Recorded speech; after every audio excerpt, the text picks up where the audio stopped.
बोलो सदगुरुदेवनी जय। कि क्या मंदिर क्या तीर्थ, क्या मंदिर क्या तीर्थ और क्या गंगा की धार करे, जब मन ही अंधा कर बैठे तो सदगुरु क्या उद्धार करे। કે જે આપણે કબીર સાહેબને એ લોકો હતા, એ લોકોનું એવું કહેવાનું હતું કે ક્યાં મંદિર ક્યાં તીર્થ, કે કોઈ પણ મંદિરની વાત કરતા હોય કે મસ્જિદની વાત કરતા હોય કે દેરેસરની વાત કરતા હોય કે કોઈ પણ પ્રકારના એવા ધર્મસ્થાનો એની વાત કરતા હોય કે ઓર ક્યાં ગંગા કી ધાર કરે, કે આપણે નથી કહેતા કે કોઈ પણ વ્યક્તિ હોય એ વ્યક્તિએ જો એનું પાપ કરેલું હોય તો ગંગા નદીની અંદર જઈને સ્નાન કરે તો એના બધા પાપ ધોવાઈ જતા હોય, એવું ઘણા ખરા વ્યક્તિઓ એવી વાત કરતા હોય. એટલે એ લોકો એમ કહેતા કે એમાં મંદિરે શું કરે, એમાં તીર્થે શું કરે, કે ક્યાં ગંગા કી ધાર કરે, એમાં જે ગંગાની જે ધાર છે એ હોતે શું કામ કરીએ કે જબ મન હી અંધા કરે બેઠે, કે જ્યારે મન છે એ એનું જે મકમ છે એ મૂકવા નથી માગતું. અને પછી એની આગળ જતા એ લોકો એમ કે તો ક્યાં સદગુરુ ઉદ્ધાર કરે, કે તો પછી જ્યારે સદગુરુને આપણે એમ કહીએ કે ગમે ત્યારે જીવનમાં આપણે કોઈ પણ જગ્યાએ અટવાય ત્યારે સદગુરુ છે એ આપણો ઉદ્ધાર કરી શકે છે. તો સદગુરુ હોતે ઉદ્ધાર એમાં એવા વ્યક્તિનું કઈ રીતે કરી શકે, તો એ કેવા વ્યક્તિની વાત કરી કે આને આ બાબતે આપણે ઘણા વ્યક્તિ દવાખાનાની એક ઉદાહરણ તરીકે એવું લેતા હોય કે ધારો કે કોઈ પણ એવા વ્યક્તિ છે કે આપણે અત્યારની રોજિંદા જીવનની અંદર બહુ ખારું ઉદાહરણ જોવા મળે કે જેમ કે એક ઉદાહરણ તરીકે એક ડાયાબિટીસવાળા વ્યક્તિ છે કે કોઈ પણ એસિડિટીવાળા વ્યક્તિ છે કે કોઈ એવા વ્યક્તિ છે કે જેનું જે રોગ છે એમને સતત ચાલુ છે કે એનું કોઈ પરમનન્ટ હોય 100% ઇલાજ આપણને અત્યાર સુધી કે સાંભળવા બહુ લાંબો નથી મળતો.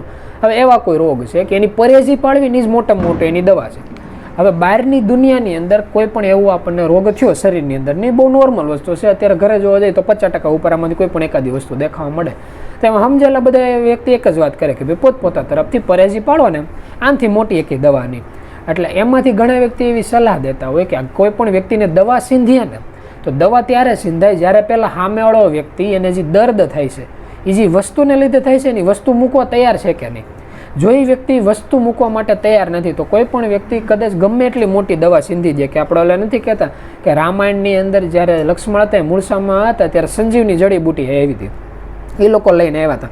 કદાચ એટલી મોટી આ લોકો કોઈ જડીબુટી લાવી હોત ને વ્યક્તિને કેમ ન દઈ દે, કે મુર્દામાંથી હોત ને જીવન કરવાની શક્તિ હોત ને કેમ ન હોય, એટલી બધી સામથરીએ કોઈ વ્યક્તિ પાસે કેમ ન હોય કે કોઈ પણ વ્યક્તિને પૂરું પાડવાનું કે શરીર સારું કરવાનું, એવું હોત ને કોઈ વ્યક્તિ કેમ ન કરીએ.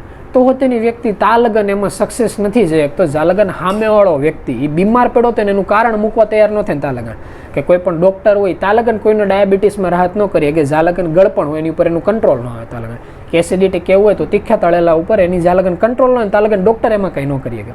આ નોર્મલ શરીરની વાત થાય, પણ હકીકત આ શરીરની જે આપણે વાત થાય છે એમાં જ્યારે આપણે આત્માના સ્વરૂપમાં પુગાડીએ ત્યારે શરીર માટેનો જે આહાર છે ને એ આપણે ખોરાક છે કે જો કોઈ પણ બહારની વસ્તુ જે આપણે ખાઈ છીએ પી છે એનાથી શરીર ઉપર અસર થાય. પણ જ્યારે આત્મા આવે તો આત્માનો ખોરાક છે ને એક પ્રકારના કર્મ છે. જ્યારે કોઈ પણ વ્યક્તિ કર્મ ઉપર ધ્યાન દે છે ત્યારે કર્મ જ નક્કી કરે કે વ્યક્તિનું જે આત્મા છે એ અધોગતિ પામે છે, નીચે જાય છે કે ઉધોગતિ પામે કે ઉપર જાય છે, કે કોઈ પણ આત્મા ઉપરના રસ્તે જાય છે કે નીચેના રસ્તે જે જાય છે એની પાછળનું એક જ કારણ છે કે એના વ્યક્તિના કર્મ કેવા છે. આત્માના જે કર્મ છે ને એ હોતે એ રીતના છે કે શાસ્ત્ર પુરાણની અંદર એવું લખ્યું છે કે ભાઈ આ વ્યક્તિએ તો સારો હતો, આ વ્યક્તિ તો ખરાબ હતો, એણે આવું કર્મ કર્યું, એણે આવું કર્મ કર્યું. પણ આગળ જતાં તમે ક્યારેક આપણે રામાયણની જ્યારે વાત થતી હોય, મહાભારતની વાત થતી હોય, એમાં જ્યારે મહાભારતમાં કેવો નાનો થયો દ્રષ્ટાંત હોતે ને આવે છે કે જે શિશુપાલ હતા એનો જ્યારે અંત થયો ને ત્યારે કેવી કહાની આવે છે કે શિશુપાલનો અંત થાય ને ત્યારે એના શરીરમાંથી એક પ્રકાશનું પુંજ નીકળે અને કૃષ્ણ ભગવાન એના શરીરની અંદર આખું બિરાજમાન થઈ જાય. તો ઘણા વ્યક્તિ એમાંથી એવો તર્ક ઉપાડતા કેટલો અરાધમી જે વ્યક્તિ છે, રાક્ષસ જેવો વ્યક્તિ છે, જ્યારે એ વ્યક્તિનો હોતે અંત થાય તો એ હારી ગતિ કઈ રીતે પામી શકે છે. તેમાં આ લોકો શાસ્ત્ર પુરાણની અંદર એવું કહી દે કે ભાઈ આ લોકોના હસ્તકને લીધે એનો અંત થયો ને, કે નથી કહેતા કે ભાઈ કૃષ્ણના હાથેથી એનો અંત થયો એટલે એની સદગતિ થઈ. કે જેવી રીતે રાવણે એવું નક્કી કર્યું હતું કે આપણે સેનામાં જેટલા રાક્ષસો છે કે જે આપણા રાજ્યની અંદર લંકાની અંદર રાક્ષસો છે, આ રાક્ષસોનો ઉદ્ધાર કરવો તો બે રસ્તા છે. કાં આપણે હરખી જગ્યા બધાને રસ્તે પગાડી દઈ કે ભાઈ ઋષિ મુનિ છે, આ ગુરુ મહારાજ છે, એની પાસે જઈને બે હાથને ત્રીજું માથું જોડીને બધા શરણાગતિ સ્વીકાર લે તો એ બધાનો ઉદ્ધાર થઈ કે જે કાંઈ વસ્તુ શક્ય હતી નહીં, કારણ કે બધા રાક્ષસ જાતિના વ્યક્તિ હતા, એના વિચારો જેવા હતા. એ તો પછી બીજો રસ્તો છે. બીજો કયો રસ્તો કે ભાઈ રામના વિરોધમાં વયા જાય, કે જ્યારે એને ખબર પડી કે શૂરપંખા સામે આવ્યા અને એના મોઢામાંથી નકરા હારા વિચારો નીકળવા મળ્યા, રાજનીતિના એવા વિચારો, ત્યારે રાવણ એક જ સેકન્ડમાં વિચાર કરી લીધો કે કાગડાના મોઢામાં કોઈ દી રામનું નામ ન હોય. આ કોઈ પણ એવા વ્યક્તિને દર્શન કરીને આવી છે કે ખાલી એના દર્શન કરવા માત્ર એના વિચારો એટલા શુદ્ધ થઈ ગયા. તે કેવા વ્યક્તિ છે ત્યાંથી ખબર પડી કે જે રામ છે પરમાત્મા પરબ્રહ્મ છે.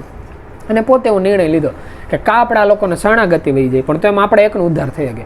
આખા કુળનો ઉદ્ધાર કરો ને તો હાથથી આ લોકોનું જે ઓલું નથી કહેતા કે શરીર છે ને શાંત પાડવું પડે, કે ભલે રામમાં બધા રાક્ષસોનો અંત ન કરે, પણ એના હાથ નીચે જેટલા વ્યક્તિ હોય છે, કે આપણે નથી કહેતા લક્ષ્મણ બતાવે, પછી જે હનુમાન બતાવે, નલ, નીલ, સુગ્રીવ, આ જેટલા વ્યક્તિઓ બતાવે હશે તો તેજસ્વી આત્મા, અને હાથ નીચે આ રાક્ષસોનો સહાર થાય ને તો તેની કોઈ હારા માર્ગે જાય, એવું શાસ્ત્ર પુરાણોમાં અમુક જગ્યાએ એવું લખાણ છે. પણ આનાથી થાય કેટલું, ઉદ્ધાર થઈ થઈને કેટલો થાય કે કોઈ પણ જે વ્યક્તિ છે એ એક સ્ટેપ આગળ નીકળે, 2 સ્ટેપ આગળ નીકળે, પણ જે છેલ્લા જે સ્ટેપ છે એ છેલ્લા સ્ટેપ તો એવો છે વ્યક્તિના પોતાના કર્મ જ એને આગળ લઈ જાય એમ છે. એ ઓલા બધા કેવો છે કે એક પ્રકારના સુરક્ષા કવચ છે, કે ધારો કે કોઈ એવો તેજસ્વી આત્મા છે જે એકદમ ટોપરની જગ્યાએ બેઠેલો છે અને પોતાના શરીરથી કોઈ પણ રીતનું મન કે કોઈ પણ રીતનું અભિમાન કે એવું કંઈક વસ્તુ આવી ગઈ અને એકાક સ્ટેપ પાછળ આવ્યો, એટલે પ્રભુ એના શરીરમાં એટલા સુરક્ષા કવચો પહેરેલી દીધા એના આત્માના સ્વરૂપમાં કે ગમે ત્યારે એક સ્ટેપ પાછો પડે ને એટલે ક્યાંક મૃત્યુલોકમાં આવીને એવી જગ્યાએ અટવાય કે એના પરમાત્માના ગુરુ છે બીજો કોઈ રસ્તો ન રહે, એટલે એને સીધું થવું પડે. ધારો કે તો તેને વ્યક્તિ કઠણ થઈ ગયો, ભાઈ નહીં હું તો નામ મારે ઉતરી જ નહીં, હજી ઊંધું હાલું છે, એટલે પાછો એક સ્ટેપ ઓછો ઉતરે, પાછો એક સ્ટેપ ઓછો ઉતરે. એમ કરતાં કરતાં આપણે નથી કહેતા કે મોટા મોટા જે રાક્ષસો હતા ને ગમે એમ હોતે ને હતા તેજસ્વી આત્મા, જે રાવણને કુંભકર્ણ હતા, એક સમયમાં જય વિજય નામના દ્વારપાળો બતાવે, ત્યાંથી લોકો પાછા પડતા ગયા, પણ કોઈ વ્યક્તિ તો હોતે ને પાછો પડતો જાય. એમ કરતાં કરતાં શરીરો ફેરવતા ફેરવતા જે કીટ પતંગના જીવતમાં છે ને અહીંયા સુધી જ પૂગ્યા એમ કેમ છે. અને એમાં હોતે ને તેજસ્વી આત્માનું પ્રભુનું એ લોકોનું તેવું માનવાનું છે કે જો કોઈ પણ આત્માને એક 0 થી 100% સુધીની એક આપણે મીટર પટ્ટીની અંદર માપી લઈએ કે વિશ્વના સૌથી છેલ્લીમાં છેલ્લી કક્ષાએ રહેલો આત્મા હોય એને 0% મૂકો, અને તેજસ્વીમાં તેજસ્વી જે ટોપરમાં ટોપ પર હોય ને એને 100% મૂકો, તો થાય છે કે એવું જે આત્માઓ છે ને મોટા ભાગે જે એની પોઈન્ટ હોય ને એની અંદર વેરિએશન થયા રાખે, થોડા ઘણા આગળ જાય પાછા થોડા ઘણા પાછળ જાય, થોડા ઘણા આગળ જાય થોડા ઘણા પાછળ જાય. એમ કરતાં કરતાં ધારો કે કોઈ એવા આત્મા છે કે જે એકદમ ટોપરે છે, ત્યાંથી ઊંધો નક્કી કરી લીધું કે આપણે ઊંધા રસ્તે ચાલુ છે, તો એ દર શરીરમાં એક એક કર્મ ઊંધા કરતો જાય, નામને મૂકવાનું ચાલુ કરે, જેટલા ગુરુ કે એને ઊંધા જ રસ્તે હાલે. એમ ધીમે ધીમે હાલતા જાય તો તેના આત્મા એક એક સ્ટેપ કરતાં કરતાં ત્યાં પૂગતો જાય કે 50% પૂગે. એક વખત વ્યક્તિ 50% પૂગે ને પછી ત્યાંથી ધારે ને તો તેને એક સુધી ઊંધો નથી જઈ શકતો, કારણ કે આ લોકોનું જે સુરક્ષા કવચ છે ને એટલું મોટું હોય કે આગળના સારા કર્મો એને પાસે આવી ગયા હોય, એ ફળ એવું પકાવી જાય. કે ઓલા નથી કહેતા કે જે વ્યક્તિ દેખાય ને એને લાફો મારવાની ઈચ્છા થાય, પણ હાથ હોય તો લાફો મળે ને, કે અપશબ્દ બોલવાની ઈચ્છા થાય પણ મોઢામાં જીભ હોય તો અપશબ્દ બોલે ને, એમ એની જેવી હાલત થવા મળે કે વ્યક્તિની જેટલી એવી કળા હોય, નક્કી કર્યું હોય કે ભાઈ આપણે આ દુનિયાનું આમ કરી નાખવું છે, કે જેવી રીતે હિરણ્યકશિપુ હતો એણે નક્કી કર્યું કે આખા વિશ્વની અંદર કોઈ વિષ્ણુ ભગવાનનું મંદિર ન રહેવું જોઈએ, અને પોતાની અંદર હોય એટલી શક્તિ લગાડી દીધી, તો એ શરીરમાં ભલે એનાથી થઈ એટલું કરી લીધું. પણ જ્યારે એની પછીનું જે શરીર એવું કે જ્યારે આપણે નથી કહેતા રાવણનું શરીર એવું, ત્યારે કરીને કેટલું કર્યું, નાનકડી એમથી એકાદી લંકાનો માલિક થઈને બેઠો હતો, તો તેને હાલતા કોકને કોક ખળી કરીને વયા જાય, કે પરમાત્માની તો દૂરની વસ્તુ, પણ આપણે એટલે નથી કહેતા કે સહસ્ત્રાર્જુન બતાવે, એને હોતે રાવણને પાછો પાડી દીધો, પછી એની સેવી જે વાલી બતાવે એને હોતે રાવણને હરાવી દીધો, એની સેવી ઇન્દ્રએ હોતે એને પકડીને પૂરી લીધો. આ તો ઠીક છે ઇન્દ્રજી તેનો સંતાન બતાવે કે એને પાછો એને ત્યાંથી લઈ આવ્યો હોય, પણ એક સ્ટેપ પાછો આવ્યો જાય તો હોતે વ્યક્તિ પોતાની જડતાઈ છે મૂકવા તૈયાર નથી થતો. તો એનું પછીનું શરીર જુઓ કે જે જ્યારે યુદ્ધ કરવાની ગમે વટની વાત હોય ને તો રાવણના મોઢામાંથી એવા ક્યારેય શબ્દો સાંભળવા ન મળે કે ભાઈ હારું હાલો ને 2 હાથને ત્રીજું માથું જોડીને અને ભગવાનની આરાધના કરશું. એક જ વાત હોય ભાઈ રાવણ મરી જાય પણ મૂઠશે ને એ રીતનું, કેમ પોતાનું જે માથું છે ને ઝુકાવવા ન દે. પણ જ્યારે કંસનું શરીર આવે ત્યારે ઘણી જગ્યાએ સાંભળવા મળે કે કંસ નોખા રાક્ષસોને રૂપ બદલીને મોકલે રાખતો, નકર એટલી હિંમત હોય તો રાવણ કેમ સીધો સામે યુદ્ધ કરવા હતો, એટલું બધું યુદ્ધ કરવાની હિંમત પોતાનામાં નથી. છેલ્લે હોતે કૃષ્ણની સામે જવાનું હતું ને તે પોતે નોર્મલ રીતે યુદ્ધ નહોતા આવ્યા, ત્યાં હોતે દ્વંદ્વ માટે ઓલા લોકોને બોલાવ્યા હતા કે હજી મુસ્ટિક ને ચાણું ને એ લોકો કહેવાય નહીં, તો હોતે વ્યક્તિ પોતાની જીદ મૂકવા તૈયાર ન થાય. તેની પછીના જે શરીર આવે કે જે આપણે હીરસાગર બાપા ને એની જે આગળના જે પેઢી થતી, જ્યારે રામદેવ પીરની એ લોકો થયા હતા ત્યારે જે ભેરો બતાવે, જે બાવા બારનાથના એ લોકો શિષ્ય બતાવે, તે ભેરો એની જ આત્મા હતા. તો એની હાલત એટલા હદુથી ખરાબ થઈ ગઈ કે હજી પ્રભુની લોકો ભેટો થાય ને એની પહેલાં તો જે આખું રાજ્ય હોય ને એનું ધનોત્પન્ન નીકળી ગયું હોય, કે કોલા નથી કહેતા કે રાજ્ય હાર્યા પછી ભાગી ગયેલા વ્યક્તિ જેવી હાલત. હવે એને કોઈ આખા રાજ્યનું શોષણ કરવું તો કઈ રીતે આત્મા કરીએ કે ન કરીએ કે એની એટલી શક્તિ જ ન રહીએ, એમ એની જેવું થતું જાય. પછી વ્યક્તિ પાછો હરખા રસ્તે ચડે, પછી જેમ શરીર આવે ધીમે આત્મા હરખા રસ્તે ચડતા જાય. એવી જ રીતે જે આ રોલર કોસ્ટર જેવી જિંદગી છે, જે સાપસીડીની જેવી જિંદગી છે, આ એક આત્મા સતત ચડે રાખે ઉતરે રાખે. પણ આમાંથી આપણે શું કરવાનું હોય? આપણે ખાલી એટલું જ કામ કરીએ કે જે ગુરુ મહારાજ છે એને જે મંત્ર આપ્યો, સૌથી પહેલાં તો એ મંત્રનો સ્વીકાર કરી લેવાનો. પછી એમાંથી જેટલા આત્માઓ છે ને એમાં ભલે કોઈ પણ આપણે કારણો દઈ દઈએ અજ્ઞા કે ભાઈ આ આત્માઓ પાછળ પડ્યા તો એની પાછળ કામ મૂળભૂત હતું, ક્રોધ હતું, અભિમાન હતું, લોભ હતું, કોઈ પણ વસ્તુ હતી. પણ એની જ્યારે શરૂઆત થયેલી બતાવે ને, જ્યારે પરલોકમાંથી કોઈ પણ આત્મા એક સ્ટેપે હેઠા ઉતરો હોય ને, એનું શરૂઆતમાં મોટું કારણ એવું અભિમાન. વ્યક્તિના જીવનમાં ક્યાંકથી તો એવું અભિમાન આવી જોઈએ કે આપણી પાસે પાવર છે એટલે આપણે આ કરી શકીએ છીએ. આમાંથી જો કોઈ પણ વ્યક્તિને છૂટવું હોય તો એનો એક જ સીધો સાધન સરળ ઉપાય છે કે ગમે એટલી શક્તિ આવે એ નક્કી કરી લેવાનું કે જેવી રીતે ટીવીના રિમોટ પાસે ભલે ગમે એટલી શક્તિ હોય પણ રિમોટના હાથમાં એ પાવર નથી કે કયું બટન દબાવવું. એવી રીતે શરીરની અંદર ભલે ગમે એટલી શક્તિ હોય, ચડતું લોહી હોય, હારે વાત કરવાની છટા આવી જાય, ક્યારેક ધનબળ આવી જાય, ક્યારેક બુદ્ધિબળ આવી જાય, ક્યારેક શારીરિક બાહુબળ આવી જાય, ક્યારેક આપણે નથી કહેતા કે યોગ્ય સત્તાબળ આવી જાય કે જનબળ આવી જાય. તો તેને એ નક્કી કરવાનું કે આ શરીરનું બધું છે કે જે શાસ્ત્ર પુરાણોની અંદર એ એક વસ્તુ એક અસુરોને શીખવાડવામાં આવતી કે તમે ગમે એટલું તપ કરો, ગમે એટલી તપસ્યા કરો, ગમે એટલા બ્રહ્માને શંકર ભગવાનને ગમે એટલી વખત પ્રસન્ન કરી નાખો, એ લોકો ગમે એટલા તથાસ્તુ હોતે ને કહી દે, પણ એક તથાસ્તુની અંદર એક એવો તો હોય જ કે એક વખત શરીર છૂટી ગયું એટલે બીજા શરીરમાં ઓલા એકે વરદાન કામ ન કરે. કે જેવી રીતે હિરણ્યકશિપુ પાસે એટલા બધા વરદાન હતા, ભાઈ દિવસે નો મરું, રાતે નો મરું, ને સવારે નહીં, સાંજે નહીં, ઘરની બહાર નહીં, અંદર નહીં, મહિના આખા વર્ષના 12 મહિનામાં ન મરું, એવા એ લોકોના વરદાન હતા કે અસ્ત્ર નથી, શસ્ત્રથી નહીં. પણ એક વખત શરીર છૂટું એટલે રાવણ પાસે આમાંથી એકે વરદાન ન આવ્યા કે રાવણ એવા વરદાન માંગી લીધા કે ભાઈ દેવોથી ન મરું, દાનવોથી ન મરું, ને કિન્નરોથી ન મરું. પછી એની સિવાય અલગ અલગ એવા કેટલા વ્યક્તિઓના નામ બતાવે કે ભાઈ પશુ પક્ષી છે તે એક ના લઈ જાય. છેલ્લે એ લોકો માનવને મૂકી જાય કે ખુદ વિષ્ણુ બ્રહ્મા છે શંકરનું હોત એને એ લોકોએ નામ લઈ લીધું હોય કે ખાલી માનવને ગણતો હોય કે માનવ તો આપણને કરીને શું કરીએ છીએ, આપણે પાસે એટલું બાહોબળ છે. અને પછીથી આ લોકો જે મનુષ્ય રૂપ હોય ને એમાં અવતાર લે, જે રામ ભગવાનનો અવતાર થાય એટલે થાય, જે વાનરોને એ લોકોને ભૂલી જાય. જ્યારે કંસ આવ્યો ત્યારે કંસ પાસે એવા કોઈ વરદાન જ ન હોય, એ કાંઈ વ્યક્તિ માંગે જ નહીં કે ભાઈ આનાથી આપણો અંત થાય કે નહીં. આ તો ખાલી કેવી ભવિષ્યવાણી થઈ ગઈ એટલે ભાઈને એમ ખબર પડી કે ભાઈ આ વ્યક્તિ આપણો અંત કરી શકશે. બાકી સતત એ વ્યક્તિ બીકના જીવનમાં રહ્યો અને જ્યારે ભેરવાનો સમય હોય ત્યારે તો એથી ને એક સ્ટેપ હેઠવાયેલો ગયો. એમ એની જેવું થાય છે કે બહારના જે લોક છે ને એ બધું કેવું છે એક જ સેકન્ડમાં હતું નહોતું થઈ જાય.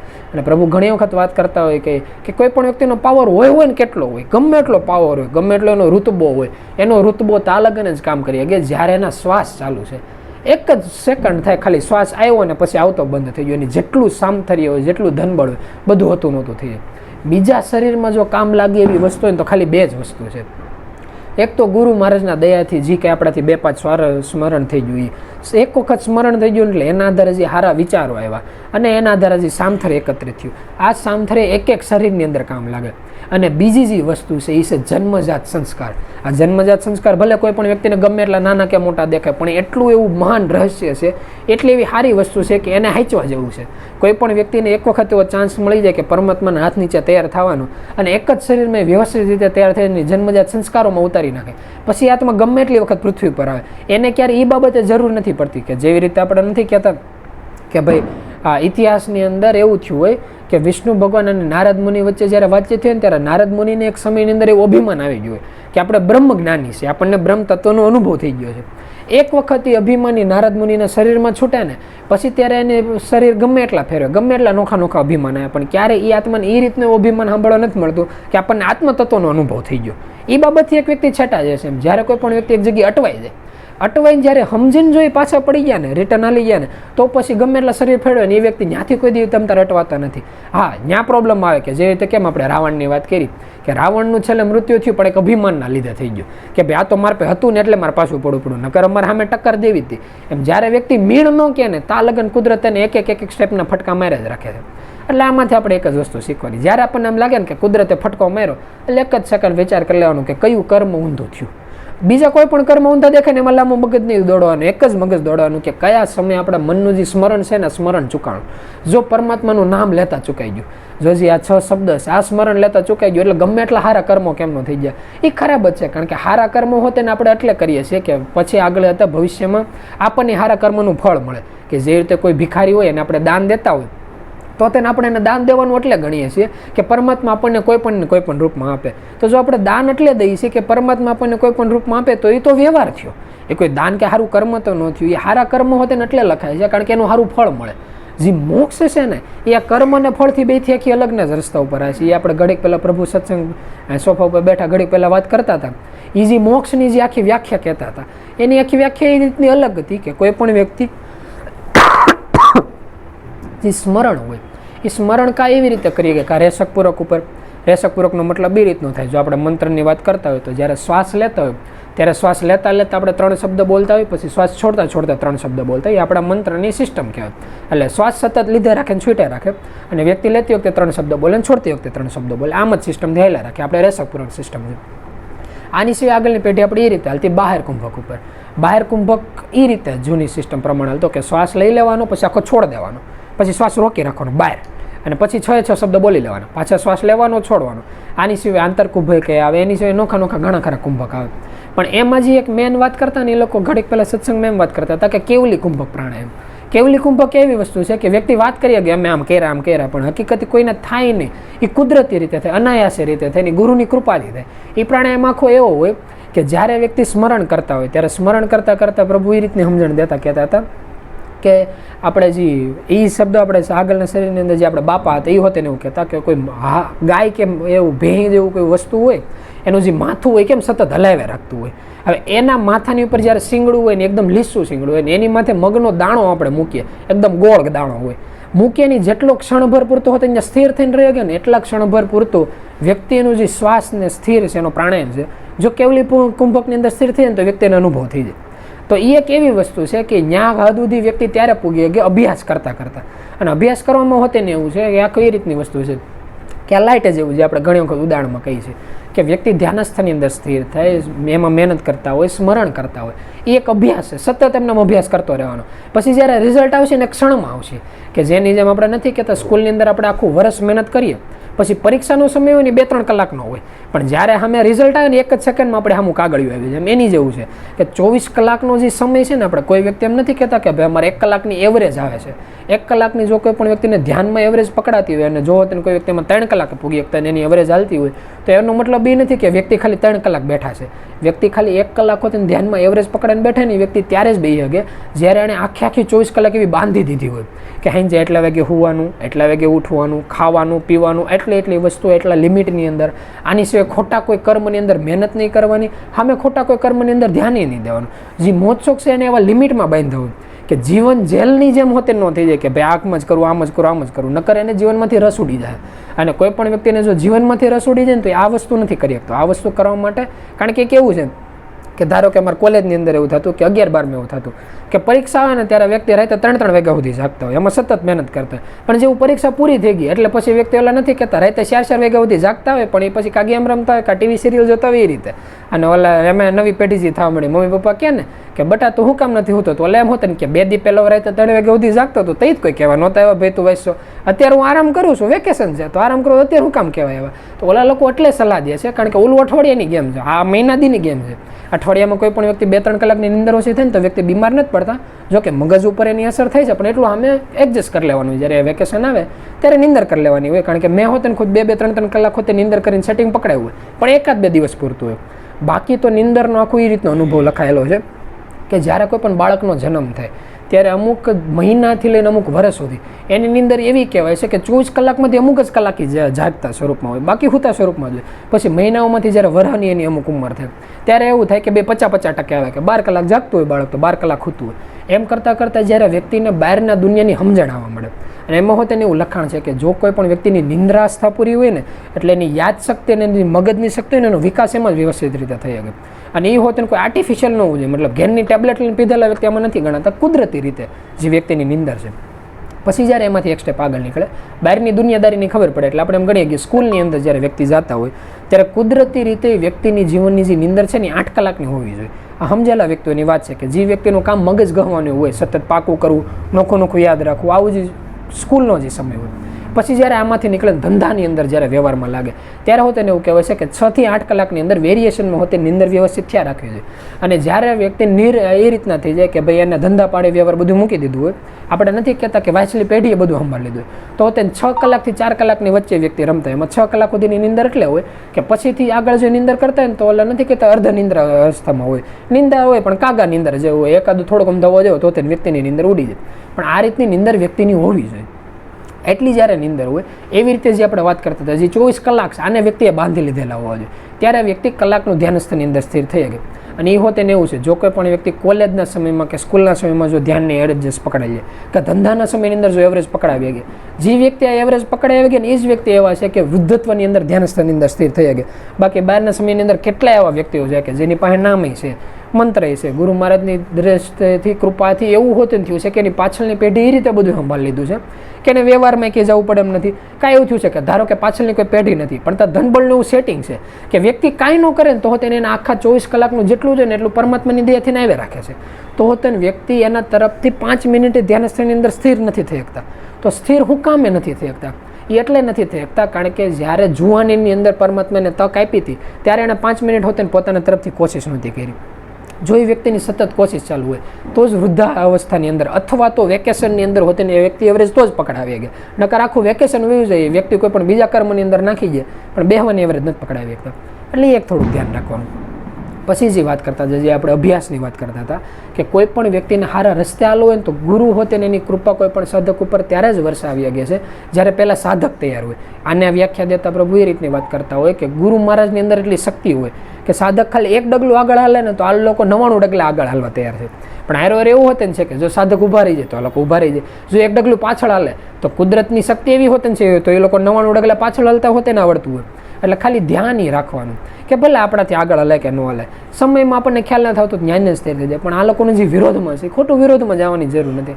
એ લોકો જે રીતની વાત કરે એને મનથી હકીકત દિલથી સ્વીકાર કરી લેવાની જરૂર છે. કારણ કે એ લોકો જે પ્લાન કરેલો હોય એની જે કેપેસિટી હોય એ આપણી કેપેસિટી કરતાં ઘણી આગળ હોય. આપણે તો વિચાર કરીને કેટલું કરીએ કે જેટલું આંખેથી દેખાય એટલું, જેટલું કાનથી સંભળાય એટલું. પણ એની જે ઓલે નથી કહેતા જે માલિક પણ છે એ 3 લોકમાં છે.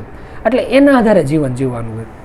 નકર ઘણી વખત કેવું થાય વ્યક્તિનો જે અભ્યાસ છે જો વ્યક્તિ પોતાનો અભ્યાસ મૂકી દે તો જે આગળની યાત્રા છે ને એટલે હદ સુધી વ્યક્તિને અટકી જાય છે કે ધારે ને તો છેલ્લા ગોલ સુધી પૂગી ગયા એમ પણ નથી પૂગી શકતો. એટલે કારણ કે પોતા તરફથી જે અભ્યાસ છે ને અભ્યાસ રોકી દીધો હોય. નકર કઈ રીતનું થાય ઘણી વખત એક રાજપાટ હોય. રાજપાટની અંદર એક બહુ જ સુંદર અને સમજેલી એવી રાજકુમારી હોય. એટલે જે એના માતા પિતા હોય ને એમાં પિતા હોય ને એવું નક્કી કરે કે આપણે જે રાજકુમારી છે એનું સ્વયંવર કરવું છે. તો સ્વયંવર કરવા માટે આપણે રાજપાટમાં એકે વસ્તુની કમી જ નથી અને હારે પોતાને કંઈ સંતાન ન હોય એટલે એને એવું હોતું ન ઈચ્છા હોય કે સામે આપણે કોઈ રાજકુમાર ગોતીએ તો આપણે રાજકુમારી એના ઘરે પરણીને જાય તો વ્યવસ્થિત રીતે રહીએ. એને ખાલી કેવી ઈચ્છા હોય કે કોઈ મહેનતુ વ્યક્તિ છે જો એ આપણા રાજઘરની અંદર આવે અને તમે તારે અહીંયા જ રહી જાય. એટલે આપણે અત્યારની સિસ્ટમ પ્રમાણે નથી કહેતા ઘર જમાય ટાઈપની સિસ્ટમ એવી કે આપણને એવો કોઈ વ્યક્તિ મળી જાય રાજપાટ વ્યવસ્થિત સાચવી શકે, ઘર બાર વ્યવસ્થિત સાચવી શકે તો આપણે કોઈ વસ્તુની જરૂર નથી. વ્યક્તિ મહેનતુ હોય સામે ગુરુ મહારાજ એ લોકો હોતે જે થોડા કયામાં હોય એટલે એને કાંઈ કરવું પડે એમ નથી. બાકી જે મંત્રીમંડળનું છે, સેનાનું છે, એનું બધું સેટિંગ છે. તો એની માટે સ્વયંવર કરવા માટે એને કોઈ પરીક્ષા તો રાખવી પડે. તો પરીક્ષામાં નક્કી કરે તો મહેનતુ વ્યક્તિની પરીક્ષા શું રાખવી? એટલે પોતાના જે ગુરુ મહારાજ હોય એને પૂછે કે તો આપણે મહેનતુ વ્યક્તિ ચેક કરવા છે તો એની માટેની પરીક્ષા કઈ રાખવી? એટલે ગુરુ મહારાજ કહે કે જો પરીક્ષા રાખવી ને તો સામે એટલું કલેજું કઠણ હોવું જોઈએ કે એક વખત નીતિ નિયમો નક્કી કરીને કે ભાઈ એટલી નીતિ નિયમો પાસ કરે એ જ વ્યક્તિનો વરણ હોય એ આપણી દીકરી હારે કરવાના, બટાયરે કરવાના તો જ પરીક્ષા રાખજો. બાકી અડધેથી હટવું હોય ને તો એ ધંધો કરતા નહીં. રોલા કે નહીં તમારો જે મત હોય એ પ્રમાણે આપણે ચાલુ કરીએ. એ કે તો કાંઈ વાંધો નહીં. બાકી એ કે જોઈજો જ્યારે સીતાનું સ્વયંવર થયું હતું ને ત્યારે 1 સેકન્ડ પૂરતું રાજા જનકને હોતે ને એમ થઈ ગયું હતું કે આપણાથી અઘરી પરીક્ષા નથી લેવા ગઈ ને કે જ્યારે દ્રૌપદીનું હોતે સ્વયંવર થયું ને ત્યારે 2 સેકન્ડ પૂરતું રાજા દ્રૌપદીને એમ થઈ ગયું હતું કે ભાઈ આપણાથી અઘરી પરીક્ષા કંઈ નથી લેવા ગઈ ને. એટલે થોડુંક વિચાર કરજો. આપણે એટલા મોટા નથી કે આપણે રાજકુમારી હાટું રામ કે અર્જુન જેવો કોઈ વ્યક્તિ આવીને ઊભા રહી જાય. એટલે કે પોતાને તરફથી કેપેસિટી પ્રમાણે રાખજો. લાગે તો આપણે કઈ વસ્તુ જોતી છે સામે જે વ્યક્તિ હોય પાત્ર એની કોઈ વસ્તુ આપણને ખ્યાલ હોય તે રીતની પરીક્ષા ગોઠવે. એક જ વસ્તુ જોતી છે વ્યક્તિ થોડોક દિલથી મહેનતુ હોવો જોઈએ. હિંમત ન હારે ને એટલે બહુ બાકી તો બધું છે. લાગે વાંધો નહીં એટલે એક રીતની એવી પરીક્ષાનું આયોજન કરે. એક એમ કે એક ઇમારત બનાવો પોતે જે આખી નક્કી કરે ને એવી એક પ્રકારની ઇમારત બનાવે અને એમ એવું નક્કી કરે કે 100 માળ જેટલી ઊંચી ઇમારત છે જે પ્રેક્ટિકલી જો કે ટેકનોલોજી પ્રમાણે શક્ય નથી પણ એક કાલ્પનિક દુનિયા છે એટલે એમ હાલે. એટલે એ લોકો એવું ડિક્લેર કર્યું હોય કે 100 માળની ઇમારત છે અને વ્યક્તિ એમ નજર કરે એટલે હકીકત 100 માળ જેટલી ઊંચું દેખાતું હોય અને એમાં દાદર ગોઠવા હોય કે 100 માળ સુધી દાદર ચડવાનું. જે કોઈ પણ વ્યક્તિ ઉપર ચડીને ઉપર ઘંટલો રેખો હોય ઘંટા જેવું હોય એ વગાડવાનું. જો ટંકોરી હોય એ વગાડજે નીચે સુધી અવાજ આવે એટલે સમજી લેવાનું કે ભાઈ વ્યક્તિ છે અને સ્વયંવરમાં પાસ થઈ ગયો. એટલે બધા વ્યક્તિ શરૂઆતમાં સમજે કે 100 માળ ચડવી કે એટલી બધી મોટી વસ્તુ નથી. જે આપણે ધારો કે દાદર ગણવાનો 20 દાદર જેવું હોય એકાદો માળ થતો હોય તો 100 માળ એટલે કેટલા 2000 જેવા દાદર થાય. તો પહેલાની સમયની અંદર માનતાની અંદર કેટલા મોટા ડુંગરા ચડેલા છે. એ કે તો આટલું મોટું રાજ્ય મળતું હોય વારસાગતમાં તો કોઈ પણ વ્યક્તિ ન આવી જાય એટલે બધા વ્યક્તિ ધીમે ધીમે આવવાની ટ્રાય કરે. પણ ત્યાં પ્રોબ્લેમનો ફરક એવો થઈ જાય કે કોઈ પણ વ્યક્તિ દાદરમાં પહેલા પગથિયે મૂકે ને એટલે એવી શરત આવે કે તમારે ઉપર ચડવાનું પણ જે તમારા વસ્ત્ર હોય ને આ નહીં એક આખું કવચ બનાવેલું હોય. આ કવચ પહેરીને પછી ચડવાનું હોય. ઓલું આખું લોખંડનું કવચ હોય કે હલવું હોય ને એમાં ભીં પડે. એમાં કોઈ પણ વ્યક્તિ ખાલી 1 ડગલું મૂકે ને 2 ડગલું મૂકે ને પહેલો માળ ચડે ને તા તો ધમનને નીતરી જાય. એમાં બીજો માળ ચડવાની કોશિશ કરે તા તો એથી ઠકે. ત્રીજા માળ એમ કરતાં કોઈ 5 માળ ચડે, કોઈ 10 માળ ચડે, કોઈ 15 માળ ચડે. ગમે એટલી મહેનત કરે ને એક ટાઈમ આવી જાય કે વ્યક્તિ નક્કી કરે અહીંથી સેટિંગ નહીં, એટલે ત્યાંથી કવચ કાઢી ત્યાંથી જ છૂટું ઘા કરે અને પોતે સ્પીડમાંથી ઉતરી જાય કે ભાઈ આપણે જે ઓલું લગ્ન છે રાજપાટ છે ના કાંઈ નથી થતું. એમ કરતાં કરતાં એક પછી એક નોખા નોખા વ્યક્તિ આવ્યા રાખે ને ગયા રાખે. છેલ્લે પછી એક વ્યક્તિ એવો આવે એ નક્કી કરે કે આમે જો આપણું કંઈ થવાનું છે નહીં. આપણે એટલો સમય મહેનત કરી, કોઈ પણ એકાદા જે શેઠ હોય ત્યાં આપણે મહેનત કરી કે સવારથી સાંજ સુધી આપણે જે હળ હાકીએ છીએ એટલું હળ હાકીએ છીએ. રાજાએ એવું તો કીધું નથી કે ભાઈ એક જ રાતમાં ચડી જવાનું, 24 કલાકમાં ચડી જવાનું. આપણે ઠાક ખાવો ત્યાં પોરો ખાઈને બેસી જાઓ, પછી પાછું લાગે પાછું ચડીશું. આ તો કોઈ વિચાર્યું નહીં, લાગે વાંધો નહીં. પણ એ કે ભલે ને હો માલ લે, ધીમે ધીમે ચાલુ કરે ને કવચ પહેરીને ચાલુ કર્યું. કે જો તમે ઉપાધિ કરતા નહીં, હું પાછો નોંધા લગન બીજા કે મોકલતા નહીં તમતારે, અને પોતે ધીમે ધીમે ચડવાનું ચાલુ કર્યું. એટલે શારીરિક શક્તિ એટલી બધી હતી નહીં. એટલે અડધો માળ છે ને તો હા દમણ થયો, ઘડીક પૂરતો બેસી ગયો, પાછો એ પહેલો માળ ચડો, બીજો માળ ચડો, ત્રીજો માળ ચડો, એમ કરતાં કરતાં સતત ચડવાનું ચાલુ કર્યું. અને રાજાને ચોખવટ પડી હતી કે કોઈ પણ વ્યક્તિને ગમે જરૂર પડે ને તો પૂરું પડી દે, એટલે ખાવા પીવાનું જરૂર પડે ને તો એ બે પૂરું પડી જાય. એમ કરતાં કરતાં 10 ને 20 માળ ને 25 માળ જેવો પૂગવા આવ્યા ને, 30, 40 ને 50 માળે પૂગ્યા ને ત્યાં ધીમે ધીમે એને એવું થવા મળ્યું કે કુદરતી રીતે પોતાનું જે કવચ ન હોય હલકું થવા મળ્યું ને એવું એને લાગવા મળ્યું કે આ શું થાય છે, આ એનું જ કવચ છે કે હેંજો હોઈ ગયો તો હોય કે બદલાઈ નાખું, પણ કોઈને કંઈ સોલ્યુશન દેખાય નહીં. કવચ એનું હોય, જેમ જેમ ઉપર જાય ને ધીમે ધીમે જે કવચ હોય ને હલકું થતું જાય. ધીમે ધીમે તો એવું થાય કે એને એમને કવચ વગર જે ચડતો એને પ્રોબ્લેમ આવતા ને એની કરતાં હેલું થવા મળે. એમ જેમ જેમ જે છેલ્લા 90 ને 99 ને એમ દાદર કરતાં કરતાં ઉપર પૂગે ને તો તેવું લાગે કે આપણે હવાની અંદર વ્યક્તિ ન હાલતા હોય એવી એની હાલત થાય. પછી ત્યાં જઈને જે ઘંટડી હોય ને ઘંટડી વગાડે અને છેલ્લે જે રાજા હોય નક્કી કરી નાખે હાલો આપણે જે રીતની જરૂર પડી તે રીતનો જે રાજકુમાર કયો કે આપણે દીકરી માટેનો વર કયો એ આપણને મળી ગયો. એટલે જો વ્યક્તિ આને નિશાને પૂછે કે એવું શું થતું હતું, 50 માળ પછી ઉપર ચડતો હતો તો એટલું હેલું કેમ થતું હતું? એ કે એમાં એવું તો મેં ઉપર બહુ મોટું લોહી ચુંબક મૂક્યું હતું, તમારું જે આખું કવચ છે ને લોખંડનું બનેલું છે, એટલે અમને ખબર હતી તમે ખાલી અડધે પૂગો ને બાકી અડધા તો અમે ચડાવી દેવું. એટલે આમ એવું નથી કે આ આપણી જીવનની અંદરની રસ્તો છે, આ ગુરુ મહારાજના રસ્તા હોતે ના છે, ખાલી કોશિશ તો કરો. કે ઓલા નથી કહેતા કે ભાઈ આખા રસ્તા બિછાવેલા છે કે નામની અંદર સમજણ દેતા એમ કે ફૂલો સમાન રસ્તા છે, ખાલી 6 શબ્દોનું સ્મરણ કરવાનું છે. આટલું જો સ્મરણ કરવા માટે આપણે તૈયાર રહી તો શરૂઆતમાં ભલે લાગે કાંટા જેવો સમાન રસ્તો છે, દુનિયાને આડે ધડાલું આપણે ન હાલવું, દુનિયાને બરોબર લાગે એમ જિંદગી જેવી આપણે હરખા રસ્તા ઉપર હાલવી. પછી એની સિવાય એવું થાય કે સવારથી સાંજ સુધી મહેનત કરવી.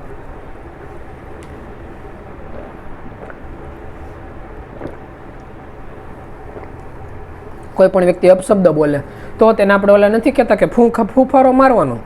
એ લોકો સમજણ આપે કે સામેવાળા વ્યક્તિને કે કેવું હોય તો કહેવાનું, પણ મનમાં કોઈ વસ્તુ નહીં લાવી. અને બીજા બધા વ્યક્તિઓ હોય કે વેકેશનનો સમય ગમે ત્યાં ફરવાનો સમય પોતપોતાની રીતે જિંદગી જીવે. કે અમે થોડાક દિવસો પહેલાં વાત કરતા હતા કે કંઈક 2 પરિવાર નોખા હતા, ગ્રુપમાંથી અલગ અલગ વ્યક્તિ હતા, એ 2 પરિવાર ફરવા જતા હતા. એટલે એનું અમે તારણ ખેંચતા હતા. તો એમાંથી વાત એ રીતની થઈ હતી કે એક પરિવાર હતું ને એ રીતે ફરવા જતું હતું કે આપણે ટ્રેન કે રીતનું કેવું હોય એ રીતનું સરકારી વસ્તુ લે, પછી ત્યાં જઈને ધર્મશાળામાં રોકાય છે, અઠવાડિયું 15 દિવસનો આખો સમય લે અને આખું ફરીને અને પાછા આવે. બીજું પરિવાર એવું હતું એ લોકો 2-3 દિવસમાં ફરીને બી આવે, પણ એનો જે ખર્ચો હોય ને ઓલા લોકો જે 15 દિવસનો કરે ને 3-4 દિવસનો કરી નાખે. એટલે બેનો ફરક ગણતા હતા કે બેમાં ફરક હું તો ફરક જો અમે એવો લાગતો હતો, ઓલ ઓવર ખર્ચો તો હરખો થતો હતો, બેને જે ફરવાની મજા પોતપોતાની રીતે આવતી હતી એ હરખી આવતી હતી. પણ બેમાં તો ત્યાં રહેતો હતો કે જો પહેલું પરિવાર એવું છે કે જેની પાસે મંત્ર નથી અથવા તો કોઈ એવો ધંધો નથી કે જેમાંથી લોકો આવક કરી ગયા છે, તો એ લોકો જે ધર્મશાળાવાળી સિસ્ટમ પ્રમાણે જતા હતા, ટ્રેનમાં જતા તેની બરોબર હતા. કારણ કે 15 દિવસ ફરીને આવ્યા એટલે બીજું કંઈ કરે કે ન કરે, બહારનું ખાઈને તો આવ્યા છે, જે અહીંયા જે ઘરે બહેન જે ખાવાનો ખર્ચો હતો, લાઇટ બિલનો ખર્ચો હતો એટલો તો શોખ, પ્લસ 3 દિવસ ફરીને પાછું 5 દિવસ ફરવા જવાના શોખ છે એ તો નથી જ. એટલે 15 દિવસનું વેકેશન હતું, આખું વેકેશન પૂરું કરીને આવ્યા. સરવાળે જે ઊંધી રીતે જવાનું હતું એ ખોટું તો જેટલું અટવાનું હતું એટલું અટવાનું. સામે એવું થયું કોઈ ઘર એવું છે કે જેની પાસે નામ છે, એની સમજણ છે, ભલે એ લોકોને ફરવા જવાની ઈચ્છા છે, એ લોકો ટૂંક સમય ફરી નહીં આવે, પણ ઘરે આવીને પછી લોકો 3 કલાક ધ્યાન સ્થમાં સ્થિર થાય છે, તો એની માટે થોડો ખર્ચો થયો નહીં પોહાણો, પણ સામેને બેહવામાં એવરેજ પકડી લીધી. કાકો એવો વ્યક્તિ છે, ધંધાર્થી વ્યક્તિ છે કે 15 દિવસ એની માટે બગાડવા બરોબર નથી, 3 દિવસમાં જેને આવે પણ સામે એટલું એ કમાઈ લેશે તો એની માટે હોત એની હિસાબ બરોબર છે. એ જ સમય આની અંદર છે કે આપણે ઘડીક પહેલાં વાત નહોતા કરતો એટલે વ્યક્તિ 50% એક વખત આગળ નીકળી ગયો. એવી રીતે નામે એવું છે, શરૂઆતમાં આપણને એમ થાય છે કે દુનિયાના માણસો આ ધોધમ જિંદગી જીવે છે, આપણે એટલું હરખી રીતે રહીને રહેવું પડે છે. પણ એ હોતે ને કેવું છે, શરૂઆતમાં જ એવું થાય છે કે બીજા વ્યક્તિ પોતપોતાની રીતે જિંદગી જીવે, આપણે હરખી રીતે રહેવું પડે. થોડાક કઠણ થાય, થોડાક નામને સમજણની અંદર રાખીએ તો ધીમે ધીમે થાય છે એવું કે સતયુગથી એવું થયા એવું છે કે જ્યારે ઋષિમુનિઓ ઉપર કોઈ પણ પ્રકારનો પ્રોબ્લેમ આવ્યો ને ત્યારે વિષ્ણુ ભગવાન સુદર્શન ચક્ર કે હાથમાં ધનુષ કે હાથમાં મોરલી કે કોઈ પણ વસ્તુ લઈને મૃત્યુલોકમાં આવી જ ગયા છે. એ લોકોએ જે વ્યક્તિ હકીકત દિલથી નામનું ધ્યાન રાખ્યું છે એનું રક્ષણ કર્યું જ છે. આ કોઈ પણ વ્યક્તિ એક્ટિંગ કરતા હોય તો પછી એવું થઈ ગયા કે ઇતિહાસના સમયની અંદર એવું થયું હતું કે જ્યારે હિરણ્યકશિપુ હતો એણે કેટલા મંદિરો અને મસ્જિદો જે સમયની અંદર જે કાંઈ વસ્તુ થતી હોય એને તોડી નાખ્યા હતા. કેટલા જે ઋષિમુનિઓ હતા ને એને હોતે ખાખા કરી નાખ્યા હતા. તો હોતે ત્યારે કોઈ પરમાત્મા પ્રગટ થઈ નહોતા આવ્યા. પણ નહીં મને પ્રહલાદને જ્યારે આ લોકો આંગળી હોતે ને દોડવા ગયા ને ત્યારે ઓલા લોકો પૂગી ગયા હતા. તો આ બે વચ્ચેનું કારણ શું છે? આ બે વચ્ચેનું કારણ એક જ છે કે એક વ્યક્તિ પરમાત્માની ભક્તિ એટલે કરે છે કારણ કે એને જરૂર છે, કે એને કાં ખાવાની જરૂર છે, કાં હગા સંબંધીની જરૂર છે, કાં વ્યવહારમાં જરૂર છે, કાં એવું છે કે શેઠ આ ધર્મની અંદર માને છે ને એટલે આપણે હોતે માનીએ છીએ. એ કોઈ પણ મૃત્યુ લોકની એકાદ એવી વસ્તુ છે કે વસ્તુ મેળવવા માટે પરમાત્માનું ભજન કરે છે, જેમાં કાંઈ ખોટું નથી. બધા વ્યક્તિ શરૂઆત નથી જ કરે. મેં ખુદ મંત્ર દીક્ષા લીધી હતી ત્યારે એટલે જ કરી દીધી. સ્કૂલની અંદર સારી ટકાવારી આવે, પણ જેમ એમ આગળ નીકળતા એવું થાય કે જે વસ્તુ માટે મહેનત કરતા હોય નામની અંદર એટલી શક્તિ છે એ વસ્તુ આપી દે. જ્યારે વસ્તુ આપી જાય ને ત્યારે મગજની અંદર બીજો કોઈ લક્ષ્ય હોવું જોઈએ કે હવે આપણને આ મળી જાય ને એની માટે મહેનત કરવાની. ત્રીજો લક્ષ્ય, ચોથો લક્ષ્ય, એમ કરતાં 4-5 ફેરવીએ ને ત્યાં થાય એવું નામની અંદર જો મહેનત હકીકત વ્યવસ્થિત હોય એટલે ટૂંક જ સમયની અંદર નામ હોય ને જેટલું જોતું ને એટલું બધું આપી દે કે ભાઈ તમારે જેટલું જોતું એ બધું મળી ગયું. હવે છેલ્લે કેવું લક્ષ્ય હોવું જોઈએ? એ લક્ષ્ય કેવું છે કે જે દેવો, દાનવો, ઋષિમુનિઓ આ ત્રણેયથી પર જે આત્માઓ છે ને એની માટેનું આ લક્ષ્ય છે.